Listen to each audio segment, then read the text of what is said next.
Welcome back, everyone. Today we're going to be talking about hacks. No, we're not talking about me. Video game hacks, and homebrews for that matter. It's amazing after all these years that new games are being released for these classic systems. And not even that, the classic games that we fondly remember being redone and reimagined in different ways. It's so fascinating how many of these actually exist out there. So today we're going to be talking about 5 that I just happen to have in my collection. So let's get right to it.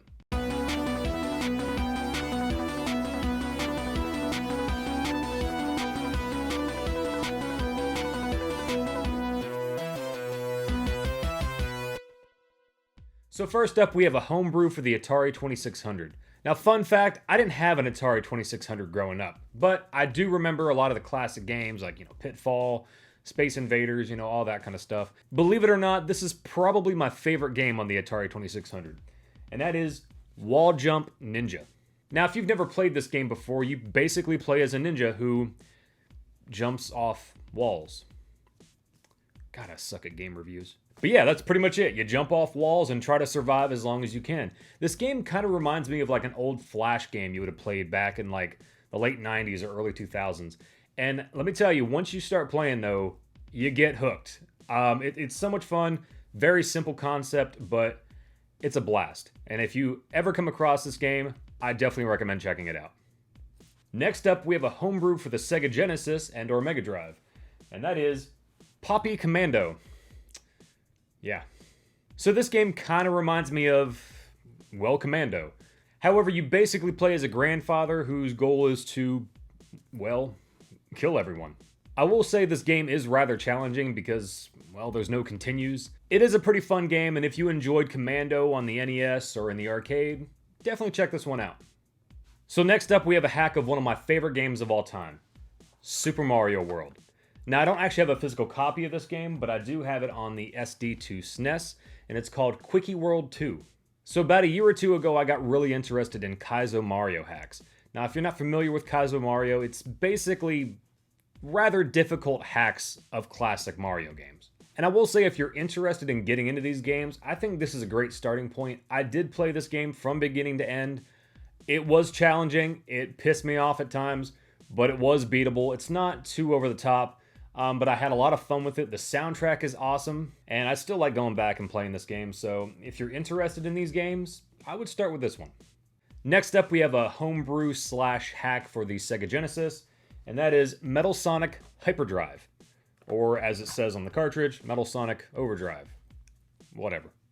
Now, the cool thing about this game is the playable characters. You can play as Sonic the Hedgehog, of course, Metal Sonic, which is awesome, and it's the main reason I bought this game, because I love Metal Sonic. I don't know why. He's just badass. You can play as Somari the Adventurer. Now, if you don't know about Somari is another hack where it's basically Mario in a Sonic the Hedgehog game. In this one, though, it looks more like Sonic the Hedgehog cosplaying as Mario. There's a character called Darkon, which is, I guess, a character made by the person that made this game. I don't know, he's kind of cool. But by far, the character that sucks the most is none other than Kirby.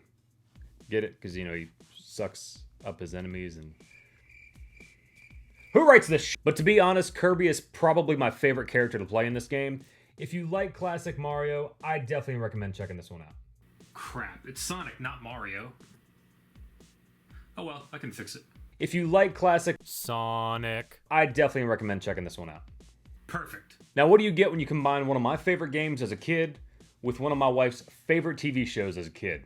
Well, you get Streets of Rage 2, the Simpsons Edition. Yeah. Now, to be honest, there's not much different about this game other than the fact that you can play as the Simpsons. All the enemies are pretty much the same, the levels are the same. However, the enemies have come down with a slight case of jaundice. But also, Mr. X and Shiva were both replaced by Mr. Burns and Smithers, which makes sense, I guess. Other than that, it's pretty much Streets of Rage 2. But the cool thing about this game is the character selection, so it's not just The Simpsons. You can basically play as every enemy and boss in this game. But there's one more special character. Now, if you don't know the story, in Streets of Rage 1, you can play as a character named Adam, which was always my favorite character. I don't know why, but I always picked Adam. And in Streets of Rage 2, well, he got kidnapped, and that's the goal of the game, is that you're going to save him. Well, he's a playable character, I think. Now, something about him just seems wrong, but I can't quite put my finger on it. You know what? I'm gonna have my buddy Matt help me out with this. Matt? He ain't black, James, I tell you. He ain't black. Thank you, Matt. Now, maybe this isn't Adam from Streets of Rage, but I'm like, it's Streets of Rage and there's a character named Adam. I just put 2 and 2 together, but maybe I'm wrong. I don't know. But I had a blast playing this character. So, it's the best I can get. I'll just pretend it is Adam. But what else is there to say? You basically go around fisting enemies, beating up enemies. See, this is why no one takes me serious.